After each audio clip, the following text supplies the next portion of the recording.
Well, welcome to the line, Dave. Thank you. I greatly appreciate you taking the time here to step up to the line and have a real and honest conversation with us here. Heck yeah, man. I'm all about it. Yeah. If I get an opportunity to share my thoughts, my wisdom, my experience, and I think in the trades, a lot of guys my age, so I'm 66 years old, and I feel like I get the opportunity to speak like at events and to a lot of people, and inevitably I get the older gentleman in the back row that says, this new generation isn't worth a darn. Well, you know what? My dad said that about me. I said that about my son. I'll bet you my grandpa said that about my dad. But every generation steps up. But it's my responsibility to share my wisdom, my experience, and pass that on.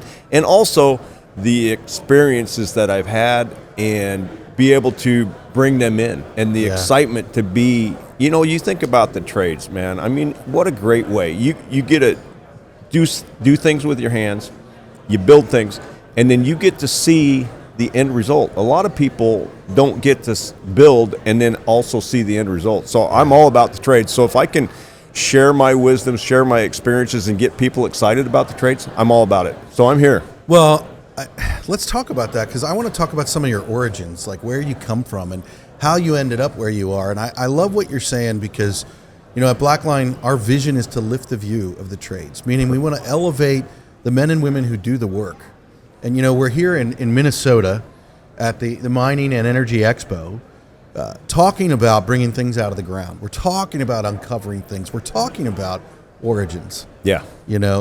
And so how is it that that you ended up where you are? Like, would you have ever thought when you were 25 or 26 that you would be on camera on a podcast? I mean, we didn't even know what a podcast was back then. Right, but right. How did you get to this place? So that's a great question. So I grew up in a family of six kids. My dad started out as a teacher and a coach, right? Really? Football coach, baseball coach. He didn't start out as a tradesman? No, sir. Wow. But when he was going through college, he used to pave.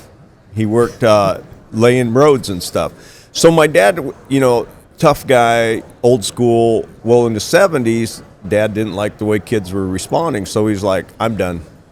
And he started a paving company. Now, there's 4 boys and two sisters in the family. And it became a family organization. It was a family experience that we had to survive. Yeah. And really we did. When you start a business, it is a family experience. It is. And I was 12 years old when we started paving. And, we used to get teased about child labor laws, but that was life, right?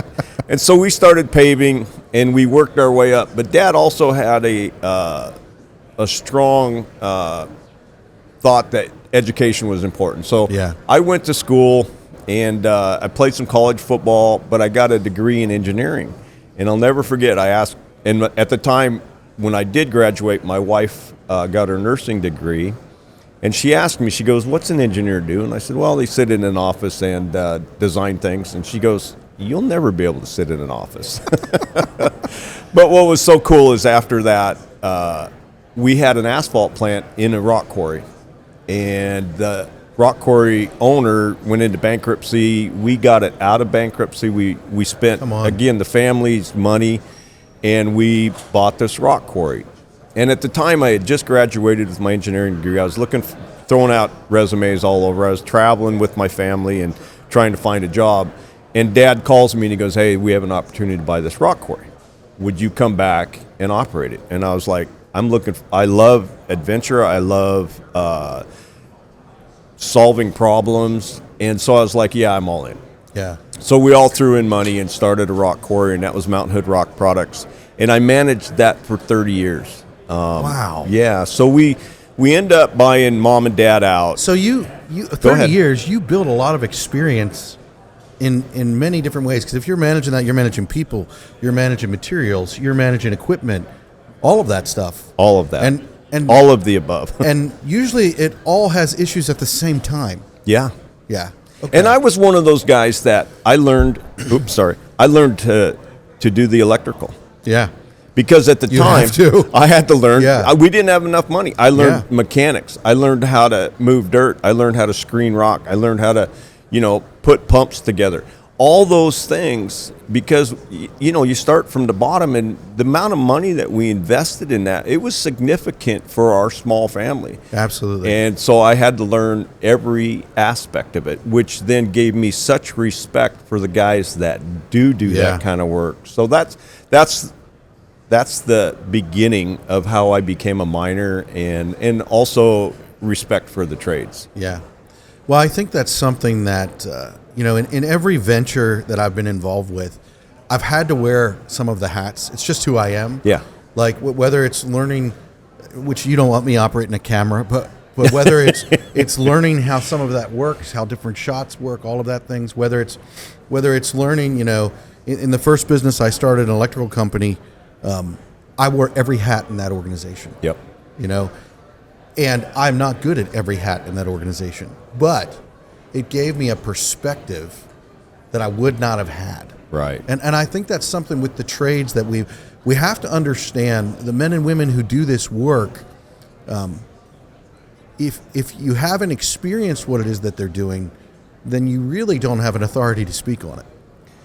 Correct. I agree. And that's why I wanted to learn every aspect, because I knew, as a business owner, I knew I couldn't do every one of those jobs. Yeah. However, if I understood, the basics, like every piece of machinery on our rock quarry, and even in the paving part of it, I operated, and I became good enough at it that I could train somebody to do it. So if somebody does up and quit, look, I'm the guy that's going to replace. The worst machine I ever ran, I ran them all, was a rock drill.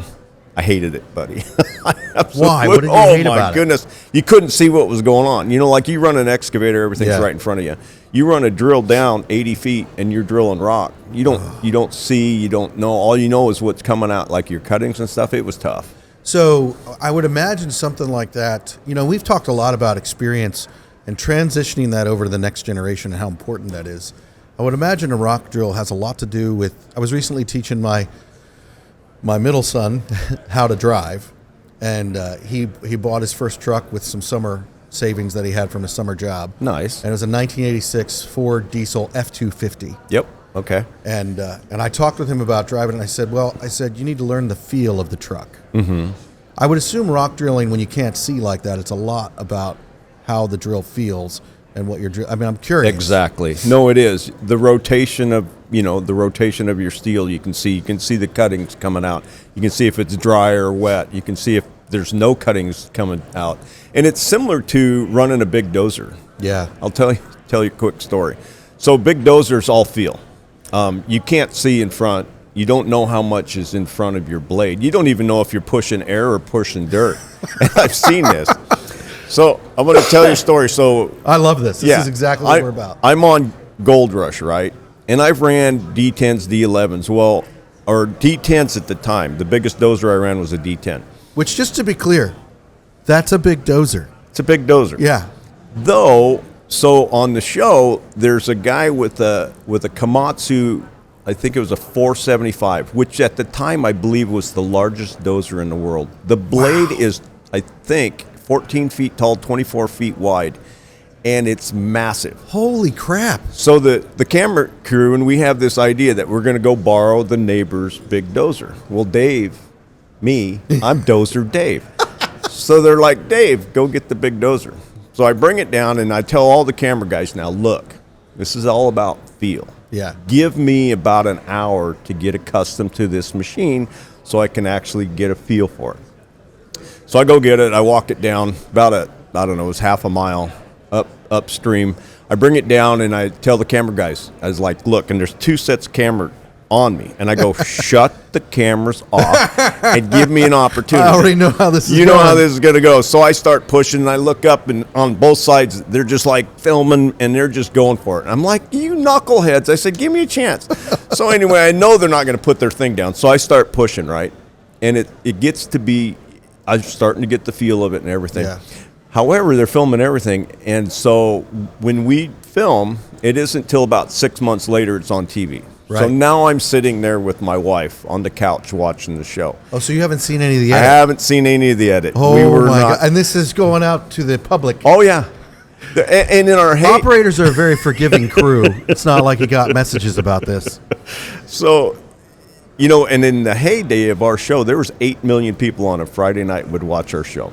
I was one of those 8 million. I'm sitting there and I'm watching TV and I'm like, oh, great, here comes the scene with the big 475 and Dozer Dave's running it for the first time. And I'm like, good Lord, please let there be some dirt in front of that machine. and as I'm seeing it, I'm like, oh, cool, there's something in front of the machine, you know, and I had about a 3/4 full blade. So, I mean, I think I did pretty good. That's awesome. Yeah. That's awesome. Yeah. But we learn, you know, and I'm not afraid. Yeah. I'm not afraid to take a challenge. I love a challenge. Yeah. Well, and one thing you can be sure of is camera guys are not going to do what you ask them to do. That's true. They want to capture everything, even the bad stuff. Yeah. So, Dave, a question that I always ask people is, what's a tool or a piece of gear that you just can't live without? And our listeners, I think, would be very curious to hear you answer that question. You know, that's a good question, and it changes over the years. I would say, like when I was, like when I was in the business of quarrying rock, that rock was for paving and doing roads and building roads. So we made gravel. And so my tool at that time probably was just a set of sieves, because we lived and died by a set of sieves. Everything that we did had a specification. So for our listeners, what is a sieve? So a sieve analysis is the different sizes of rocks. So at the top you might have like a 3/4 sieve, goes down to 1/2 inch, 1/4 inch, and then at the bottom it's called a number 2 sieve, or number 200 sieve, and that's how much dust. Gotcha. And so we would have to live by what is on each size of those sieves. So that was a tool I couldn't live with, because everything we did had to be within a specification. Right. So once I got out of that, I became a gold miner. Now my tool, and it's one of the most basic tools of all mining, at least for gold, it's a pan. I bring a pan. You mean like the thing that we see in the old prospector pictures? Exactly. Wow. So when I started placer mining, we're looking for gold in its natural resource or natural source, and the river brought it there. So I can shovel into my pan, and I always get a consistent size pan, because it's all about being consistent. Pan it down and see how much gold is in there. Now, if there's one itty bitty flake, I'm like, no good. If I see 40 colors and they're chunky, I'm like, hey, we're on to something. So I guess now my tool that I go with all the time is a pan, because I'm after gold now. My transition from, crushing rock and stuff, you think about it, after a long day's work, you look back and you go, wow, that's a great pile of rocks, isn't it? Well, not too sexy. You talk about sexy. However, when I got into gold mining, and this is the attraction, like at the end of the day, you walk up to your sluice box, sun's going down, and the sun is glistening off of that gold. Buddy, there's nothing. There's a reason they call it the golden hour. There you go. It's nothing like it. And the same thing with a pan. Yeah. You could sit there and pan all day long, and then you hit this one pan, and you're like, boom, got it. That's a great segue into why we're here. We're here at this Mining and Energy Expo in Minnesota, and we're talking about, you've heard the phrase, it's either, everything that we live with is either grown or dug out of the ground. It's true. And I mean, that is so true. And going around the country and doing these podcasts, I've talked with a lot of road builders. I've talked with a lot of different people in construction. I've talked with a lot of miners. And that I didn't realize, like my phone, the table, everything that we're sitting on, wearing this floor that is in this building right now, all has come out of the ground. Mm-hmm. Yep. And so you made that segue from just pulling stuff out of the ground into gold mining. Why is gold mining something, or even mining in general, why is it so important to not only the United States of America, but to our world, to the name of this organization is Better in Our Backyard? Why is it so important to You're in My Backyard? I believe that America needs to take advantage of our natural resources. I believe God gave us one of the most incredible pieces of land. All the natural resources, everything that we need is here. Yeah. It's under our feet. But we've become stagnated by all of the rules and regulations and the permitting. And I think and that's the reason I'm here. I've been through the process of trying to get another rock quarry, and it's brutal. Yeah. It is brutal because you go to these public meetings and everybody that takes the microphone, and we're talking to whether it's county commissioners or a commission in front of the Forest Service, and these public meetings, everybody's opinion matters. So you can be paying a consultant $1,000 an hour, or you could have the little lady that's suffering from emphysema that she claims is from the diesel from the trucks that we're going to have. Everybody has the same, whatever you want to call it, the same importance. Everybody has the same importance and the same voice. And it was brutal. And so I think we need to start to loosen that up, because just like these guys were saying, our total lithium production, it's about 94% comes from China. And we all want to go, electrical, right? Electrical vehicles and all that kind of stuff. Well, we need lithium. Yeah. But if we can't dig it out of our ground, where's it going to come from? It's going to come from China.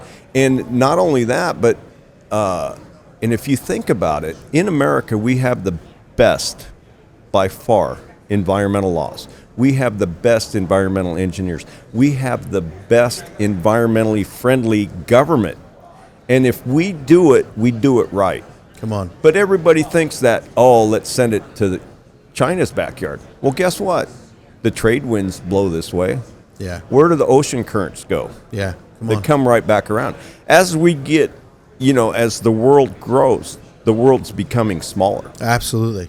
And so we need to do it because I believe we can do it the best. I'm not saying we're the smartest in the world, but by golly, we do environmental control and quality the best in the world. And we are the leaders, and so we should do it here and put our people to work. I agree, and I think one of the things, you hear the term responsible mining. Yeah. And it's like, I've learned a lot even this weekend about children being sent to pull lithium out of the ground. Not just the environment, but child labor. Yeah. And the reality is that flies in the face of my values. Mm-hmm. It flies in the face of what I believe. And as an American, as a patriot, as someone who, my faith plays a huge part into why I do what I do. And I believe that people have value. No matter what country, no matter what creed, you have value. And when we devalue people, whether it's children, whether it's our citizens or whoever it might be, and when we allow that with the resources that we've been provided with as Americans, when we aren't leading the charge, when we aren't showing, hey, this is responsible mining, when we're not doing that, then whether we'll ever be culpable in a courtroom, we're culpable somewhere. Yeah. That we were given the authority and the ability to be like, hey, this is how it can be done. And when you lead, I'm curious your thoughts on this, but I believe when you lead, that's for people to follow you. Yeah. And so why can't America lead the mining industry in responsible mining? Yeah. But, what you're talking about is exactly what I'm about, too. Because, I think what can I do, right? What can you do? What can we do? And here's what my dad taught me. So how do we improve the permitting process? I believe has to do with us. We have to look inside and go, how can I help? Well, one of the things my dad he was a big part of our community. And going back to, I said that we tried to get a permit, right? Yeah. We ended up getting the permit, and it was based on my dad and my family's good name in the community. We built ballparks. Yeah. We built part of the school. I would invite grade school classes to my rock quarry. I would show them how we're mining. I would show them the big equipment. And if you do that, if all of us do that, if all of us self-police and do the right things, I believe, and we become pillars in the community, it takes time and it takes effort. However, if we do that, our image will change. Yeah. Our image in America, because right now, we're fighting an uphill battle with the image. Because every day you see a mining catastrophe. It's not happening in America, mostly, but still, that's the image that people see. So how do we change that? How all of us here, how can we change that image? And I believe it's looking within. I agree. And it's being part of the community. It's helping the community and opening up our business. Yeah. Because you open your business and you're bringing people in to see, aren't you going to take care of the housekeeping? Yeah. You have to. Absolutely. So let's do it. Well, I mean, you touch on something that is a reason that Blackline exists, and that's to tell story, to tell the stories of the men and women who do the work. And it's like in the industry, and not just mining, the trades in general, we have this mindset of, well, I don't want to be out there on media. I don't want to be out there, and it's really interesting sitting here talking with you. You're probably the only guest that I've ever had that has worked with actual networks, that has worked with actual, media promotion in that way, with people who don't. The media world doesn't understand why it is in our industries we want to be protective, and we want to and the reality is, I know it's scary, I know it's fearful, but if you're not telling that story, what you and I were talking about earlier, the knowledge is lost. The knowledge of the experience of the people who were there, and the other thing that's lost is the value of the story. Like, what is it to do the work with your hands? Like, it is a fulfilling job. It is a fulfilling thing to do. And you have the ability to make a difference in your community, in the people around you, and the world that you live in. And when we do that, then we are the tip of the spear leading the rest of the world, which, listen, that's what we are called to do. I don't care who you are or where you are, you're affecting someone somewhere. And when you decide to do what you believe is right and to go after that, you're affecting and influencing that person next to you in a positive way. Oh, yeah. And that's an intentional choice that we need to decide to be about telling intentional stories and honest stories. Yeah. And again, I think that's where I'm going. So just give you just a heads up. They canceled my last show. I thought it was a good show, but we butted heads on a lot of telling the stories. Yeah. I wanted to tell the human interest stories. I met some people that were amazing in how, and my story was about how mining has helped them. I met a guy that had PTSD, and he went mining, and it was very solitary. It was him. He healed from mining. I met a lady that escaped an abusive marriage, and part of what helped her, she escapes, and she's got a pickup, and she's got 3 kids and a camper. She ends up next to this stream, and there's 2 old dudes out there panning. Good shit. And he brings, and the young man at the time was 13, and he goes out there and he starts to learn how to pan. Well, it does 2 things. It brings the family together, and they're working together. So the kids are out there mining while mom's got a job. Well, guess what? They get gold, and it's a project, and it's teaching the kids how to work and help the family. Yeah. So fast forward to 10 years later, I'm doing an episode with them. The young man is an awesome dude, right? And he's really come out. He's got his own business, trucking, and he loves gold. He's buying claims, and he's finding stuff. Wow. But here's the part that bothered me. You talk about the stories. Yeah. This little lady, sweet lady, she looks right down the barrel of the camera, and she says, I escaped an abusive marriage. And she goes, if there's any women out there that are watching this, I did it, you can do it. Come on. You think they put that on TV? They didn't show it. So now moving on, I want to tell those stories. Yeah. Because mining is such a big part of our history in America. Yeah. Gold and mining is a part of our history, and I want to tell those stories because in July 4th, 2025 will be our 250th anniversary. Let's tell the story of how mining has helped America become as great as it is. Yeah. Well, and I think that mining, I love that you share that, because those are the stories that I want to tell. The truth, like I always say, we want to have an honest conversation. And I think people don't realize what that means. An honest conversation isn't about being transparent and telling everything. It's about not hiding anything, not covering something up, not hiding that real true story that she's telling. Yeah.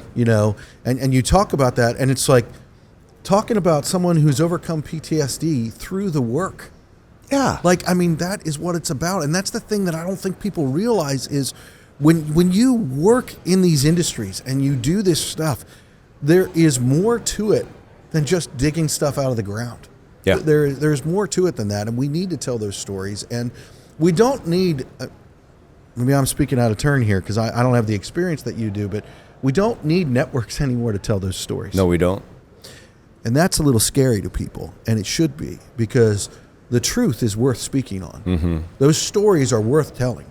And so as we tell those stories, that makes an impact on people, and it attracts them to the industry, it attracts them to the truth, and it also helps us make a difference in not only our backyard, but our world. Yeah. Because that is the backyard that we live in. Exactly. So I really appreciate your honesty. Like, I can always tell when I sit down with someone, are they just being real with me, or are they calculated? And you just walked up and sat down and started speaking truth, and I really appreciate that, Dave. The truth shall set you free. Sorry. 100%. Yeah, right. 100%. And that was one of the things I learned in this business, like Yeah. doing these TV shows and stuff. A lot of times we'd have to make stuff up, and a lot of things that we would do actually happened, but it wasn't on camera, so we would have to do that. However, they would kind of start to bend the truth, and I was like, that's a slippery slope. You start to bend the truth. Now, I didn't mind reenacting something that actually happened. Yeah. I make a mistake, all right, the track comes off of a dozer, it's a lot of work, and they didn't catch it, so all right, let's try to reproduce this. But when you start dealing with the real story, or you're changing gold counts and stuff like that, I'm like, no, not on my watch. Well, so I'm feeling a little bad here because I didn't tell you this when we started, but our podcast, we don't edit anything. So everything that you've said is going out there. It's all right. So I often tell people, I said, if you want to edit it, do it up here. Okay. Once it comes out here, it's out. No. But it's like, it's all good. The reality is, those are the stories that need to be told. They are. Those are the stories, and that's the way they need to be told. Yeah. And I agree with you. I didn't understand when I first started doing this, when you're telling the story of a camera, sometimes things don't get caught on camera. Correct. And you do need to, we'll call it reenact them. Yeah. And you do need to do that. And I don't think there's anything dishonest about that. But then you have a responsibility to not bend it or twist it. Because the other thing that I learned about this industry in storytelling and the camera is your ability to make the story whatever you want it to be. And it's very easy to do. And that's something that I refuse to do. I don't want to be a part of, because it literally can take, and we live in a world with AI right now. It's like there's a lot of deception out there, and it's like we want to be honest. We want to be real about it. And when we do that, I think those are the stories that are effective. And really, I'm convicted about, well, am I affecting people for a positive outcome, or am I manipulating or affecting people for what I want? Yeah. Good point. I don't have to manipulate you to say the trades are a good thing. I don't have to manipulate you to say mining is where it's at. You're right. Because it's the truth. Yeah. And the truth is, an old timer once told me, in business, you can imagine some of the things that I dealt with. And I can remember being in a courtroom. And an old timer told me, if you've been in business long enough, you've been there. And I can remember an old timer telling me, well, the truth is easy to remember. It is, isn't it? Yeah. Because if you're not telling the truth, you start trying to make stuff up, and then it gets, it's Exactly. wrong. Yeah. Exactly. Yeah. Yep. So, Dave, I want to ask you this question. It's something that we always ask, and it gets a little bit more personal, but what is a mistake that you have made in your life that you would be willing to share with our audience and our listeners that they might be able to learn from you? Sure. When I was a young man, I was arrogant. And I'm going to be honest with you. Life has humbled me, and I wish at a young age I was more humble. And what it did is it created a huge block with my father. My dad was a tough guy, and I found out that he liked to argue. Well, I would stand there toe-to-toe and argue, and it was a real wedge between my dad and I. As I got older, maybe into my 40s and so, I realized that I cannot change my dad. And if I wanted a relationship, I also had a change of my own heart. But I realized that if I wanted a relationship with my father, it was me. Yeah. I had to change. My perspective of my dad. I had to see the good in my dad. And, once I did that and I quit arguing with him, we ended up having a great relationship. That's awesome. Out of all the kids, I had the ability to speak truth into my dad. Wow. And I lost Dad about 5 years ago. And it was horrible. It was one of the worst days of my life. The guy had a lot of influence. But if I wouldn't have changed my attitude, I think there would have still been a wedge. Yeah. And because I accepted him as who he is, I was able to communicate with him, and we had great conversations. And so that's it. Don't be so cocky that you think you know everything. And it's partly when you're a younger man, but yeah, life humbles you.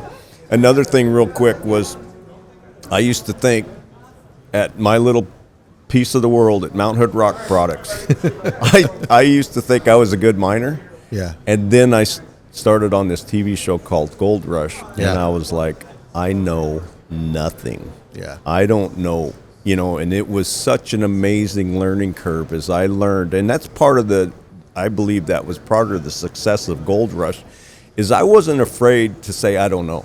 Yeah. And as I learned, the audience learned along with me.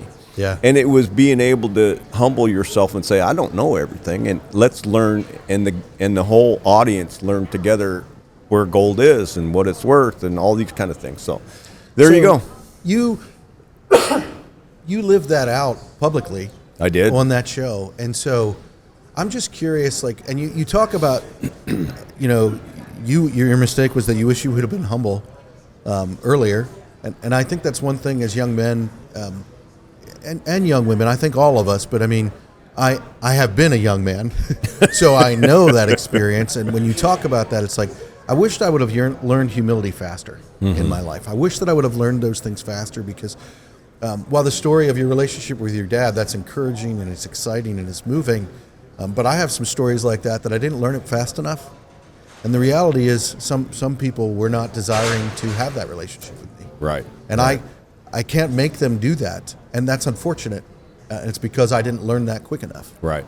And so, I mean, that's a huge thing that I would just say, and it really doesn't matter what age you are, you can always be more humble today than you were yesterday. Right. That's the reality. And humility isn't weakness. Not at all. Some people think, not at all. Being humble is a sign of weakness. No, it's not. Yeah. In many respects, it's strength. There's Truly strength. it is. There's strength in humility, in asking other people questions, in asking them how they're doing, Yeah. and share and hear from them. If you do that, a lot of times, even being silent at times is strength. People think that they got to be the smartest person in the room. Well, you don't. Yeah. So anyway, that's. Well, to that point, and I said how you were learning that publicly, I think that you probably have a unique experience to what it is to be embarrassed. My goodness. And so, and let me just be Yes, real I about do. this, because, I can't speak to other people, but I know for myself, entering more into a small aspect, like up until my mid-40s, I had zero, I didn't have any social media of any kind. And I've experienced some things, and it's amazing to me how embarrassing they are to me and how small they are in the grand scheme Yeah. of things. But how would you encourage people to deal with that embarrassment when that happens on such a public and massive scale? I think you got to be willing to laugh. Yeah. So many things that I've done, mistakes, and I got to laugh it off. And when you laugh, it does diminish the embarrassment, because I've made enough mistakes. I mean, look at my head. I got so many scars. I run into things, it's just and so you got to laugh at it. You're and have some fun with it. That's one thing I have learned with men. A lot of times in stressful situations, if we laugh about it, we can kind of come back around and have a fun time. Do you think that there's a root of fear sometimes in embarrassment, where we're fearful of what opportunity might be lost, we're fearful of what people might think? I tend to feel like with that, we have to push fear out. I don't know that I think that fear is ever good. Like I think that it's good to have concern. Like you should know that if you're in a high lift or something and you're working, you should be concerned about what you're doing and be intelligent. Correct. But I've worked in those situations, and when people were afraid, and that would be the word that I would use, when they were afraid, they ended up doing things that made it worse. Yeah. And so I'm curious, do you think that with embarrassment, sometimes fear can be used in a way that almost limits us in a way that makes it amplifies it for the negative? Correct. I agree with you 100% because fear can cripple you. Yeah. Fear can make you make bad decisions. Yes. Fear is good because it gives you respect for, the circumstances. Yeah. However, fear can cripple. I was talking to a police officer, a good friend of mine, and he'd been in, gunfights and all that. And he said during that he was trained so well that the fear didn't get him, right? Yeah. But he said afterwards, the fear would just take him out of life because in those really tense moments, and I've experienced that after the fact, like with some accidents and some things, it just cripples you. Yeah. Like I lost a really good friend on the show, Jesse Goins on the show, passed away from a massive heart attack.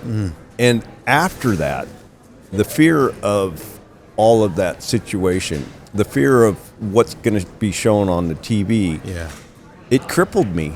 I was a mess. I couldn't function. How did you overcome that? Great question. We all sat around as men would do. No, we're isolated. It was during COVID, and so we can't really go out. Yeah. We had each other. It was a group of 6, and this is, I don't know how much time. You got time? Yeah, I got time. This is an interesting story. So Jesse passes away. I find him, but I'm with my grandson. My grandson at the time is 12 years old. I find Jesse, he's down, and I start immediately with... So you found him after he had that? Yeah. So I'm trying to revive him. I'm doing CPR, doing everything. I'm yelling at people, call 911, get the medic, get the defibrillator. And I'm working on Jesse for at least half an hour. Finally, about 45 minutes, the paramedics show up. It took that long. We were pretty remote. They take over. And in my mind, I go, oh my goodness, my grandson is with me. Come on. And I turn around, and there he is. He's 12 years old. And he's like a mummy. Again, the fear. Yeah. He doesn't even move. I look back at him, and I said, Micaiah, go get Nana. That's my wife. And she's a nurse. And at that point, he breaks down, and he's crying, and he takes off running as fast as that kid would go. And I thought to myself, I ruined my grandson. But this goes back to your question, how do you heal from that? How do you heal from that? So there was a time when my guys, obviously we took some days off, but we started going into a bad, deep hole of we were mourning and we weren't working. And there was a time we were sitting around a campfire in the morning, and I said, you know what, guys? We're built to work. Come on. Men, I believe, have to have a purpose in life. I said, if we sit around this campfire and feel sorry for ourselves, and some of them, and me too, we're drinking. Yeah. So I said, we need to pull ourselves out of this. So we went back to work. I told them, I said, look, you guys take as much time as you can. I'm going to go back to work. Come on. And one after the other, we all went back to work. And that's how we healed. And my grandson also healed because he saw grown men cry. He saw grown men taking care of business. He saw grown men hugging and taking care of each other. Come on. And that guy became our minor, and he was part of our group.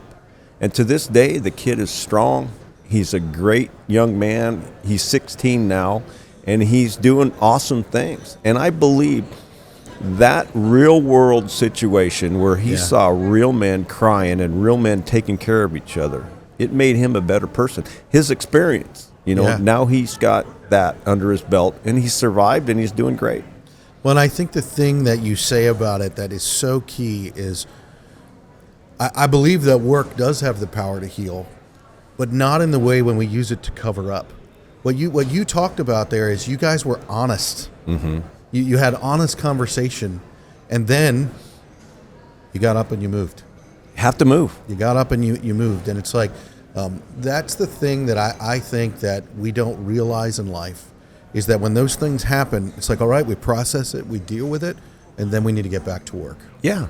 And that is a fundamental that I believe is essential in what we do. Yeah, yeah. And life is a path, and you're not, I believe we're not designed to sit on that path. A path is made for moving. I agree. And I believe that, and I have a strong faith, but also I believe that when you're down that path, sometimes God's going to go, hey, this way, or hey, this way. But if you're standing still, he doesn't know which way you're going. Yeah. So I believe those paths are directed, and then if you go the wrong way, it's like, hey, Dave, this way. You know, I once heard a guy say, and this is really interesting related to what you were talking about earlier about mistakes and the things that we do. And when you have momentum and you're moving forward, even if you're going in the wrong direction, it is actually easier economically, physically, and everything to change direction with momentum than it is from a place of standing still. I agree. 100%. Now, I've made enough mistakes that I just go straight forward and I'm like, oh, shoot, there's another path, you know? And then, so. Well, and with that big Komatsu dozer, you know, like when you're moving dirt, like think about that in the sense of it's easier to move and change direction while you're in motion than from a point of standing still. That's correct. And any operator that's listening knows that's true. Yeah. So it's just funny how things tie together. Yeah. Dave, I really appreciate you taking this time to sit down and have a real and honest conversation with us. Oh, you're welcome, and I really appreciate it. Just real quick, I would like to share a little shout out. So I'm here with a company called Avivid, and it's water technology, and it's taking care of water. I believe, again, in what I've done, I consider myself a professional miner. Yeah. I've been in the business a lot of years. And I believe in reclamation, and I believe in doing it the right way. Come on. Well, this Avivid Water Technologies, I don't get behind a lot of companies, but I'm behind this company because I believe water is so crucial and critical to mining and our world. As the world becomes smaller and smaller, water is a very economic. We need it. It's vital to it's life. Doing everything. Yeah. So these people have figured it out, and I'm trying to help them get the word out there to mining, and that's why we're here. Where can they find Avivid? Avivid, AVIVID Water Technology. They're based in Longmont, Colorado. Okay. So anyway, check it out. Where do people find you if they want to follow you and see what you're doing? I'm on Facebook, Dozer Dave. Okay. I've got a website, dozerdave.com. And so, Good deal. Yeah, this has been fun. Hey, man. Thanks you for stepping up to the line. Oh, yeah. Thank you.